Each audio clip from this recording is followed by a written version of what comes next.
Hello again, I am Luis Fan, this is Let's Play Shin Megami Tensei Nocturne, and I do not care, I'm not watching the video, I'm just commenting on the audio, and I messed up the audio, so I'm just going to read. Back to where I stopped last time. Huey's voice sounds more searching, less raspy, yet plaintive, especially on The Only One, which is a touching song about what happens to our mentors and where they end up. Bill Gibson's drumming is especially vital to this track. Though the album should have ended on that powerful note, it instead with Buzz Buzz Buzz, a throwaway blues number that doesn't make much sense compared to what preceded it. But in its own jokey way, it amuses, and the Tower of Power horns are in excellent form. There is no such mistake as made on the band's third album, and flawless masterpiece, Sports Chrysalis. Every song has the potential to be a huge hit, and most of them were. It made the band rock and roll icons. Gone totally is the bad boy image, and the new frat guy sweetness takes over. They even had the chance to say ass in one song, and chose to bleep it instead.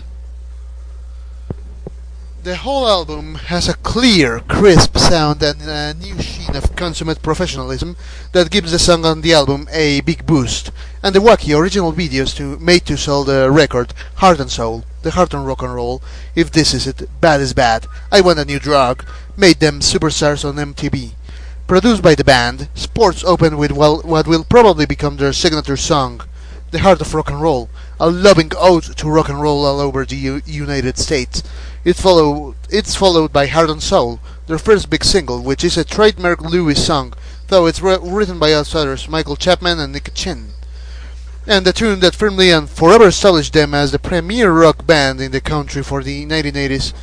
If the lyrics aren't quite up to par with other songs, most of them are more than serviceable, and the whole thing is a jaunty enterprise about what a mistake one-night stands are, a message the earlier router Huey would have never made. Bad Is Bad, written solely by Louis, is the bluesiest song the band had recorded up to this point, and Mario Cipollina's bass gets to shine on it. But it's really Huey's harmonica solos that give it an edge. I Want a New Drug, with this killer guitar riff, courtesy of Chris Hayes, is the album's centerpiece. Not only is it the greatest anti-drug song ever written, but it's also a personal statement about how the band has grown up, shucked off their bad boy image, and learned to become more adult.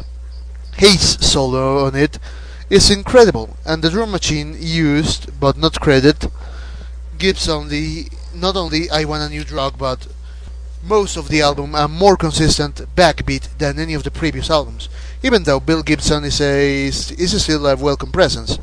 The rest of the album whizzes by flawlessly. Side 2 opens with their most searing statement yet, Walking on a Thin Line, and no one, not even Bruce Springsteen, has written devastatingly as about the plague does the Vietnam vet in modern society. This song, though written by outsiders, shows a social awareness that was new to the band, and proved to anyone who even doubted it that the band, apart from its blues background, had heart. And again, it finally found a home.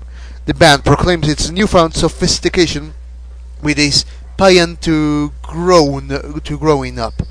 And though at the same time it's about shedding the rebel images, it's also about how they found themselves in the passion and energy of rock and roll. In fact, the song works on so many levels, it's almost too complex for the album to carry, though it never loses its beat, and it still has Sean Hopper's ringing keyboards, which made it danceable. If This Is It is the album's one ballad, but it's not downbeat.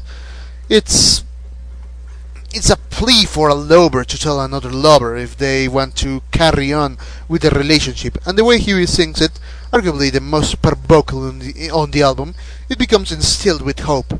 Again, this song, as with the rest of the album, isn't about chasing or longing after girls, it's about dealing with relationships. Cracking Me Up is the album's only hit a throwback to the band's new wave days, and it's minor but amusing, though its anti-drinking, anti-drug, pro-growing up statement isn't. And as lovely ending to an altogether remarkable album, the band does a version of Honky Tonk Blues, another song written by someone not in the band, named Hank Williams, and even though it's a very different type of song, you can feel its presence throughout the rest of the album. For all its professional sheen, the album has the integrity of honky-tonk blues. Aside, during this period, Huey also recorded 2 songs for the movie Back to the Future, which both went #1, The Power of Love and Back in Time, delightful extras, not footnotes, in what has been shaping up into a legendary career.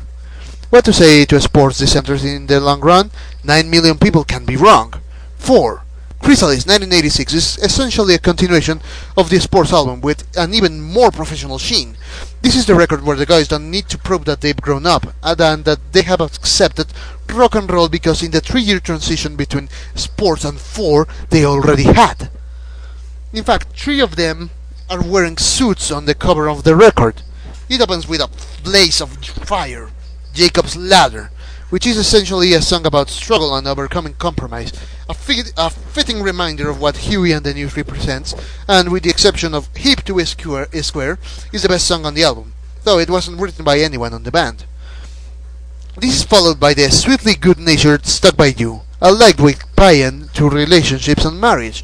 Actually, in fact, most of the love songs in the album are about sustained relationships, unlike the early albums where the concerns were about either lusting after girls and not getting them, or getting burned in the process. On 4, the songs are about guys who are in control, who have the girls, and now have to deal with them. This new dimension in the News gives the record an added oomph, and they seem more content and satisfied, less urgent, and this makes for their most pleasantly crafted record to date, but also for every Doing It All For My Baby, a delightful ode about monogamy and satisfaction. There's a barn-burning blues scorcher number like Whole Lotta Lovin', and a side 1 or on the CD song number 5 ends with the masterpiece Hip to Be a Square, which ironically is accompanied by the band's only bad video.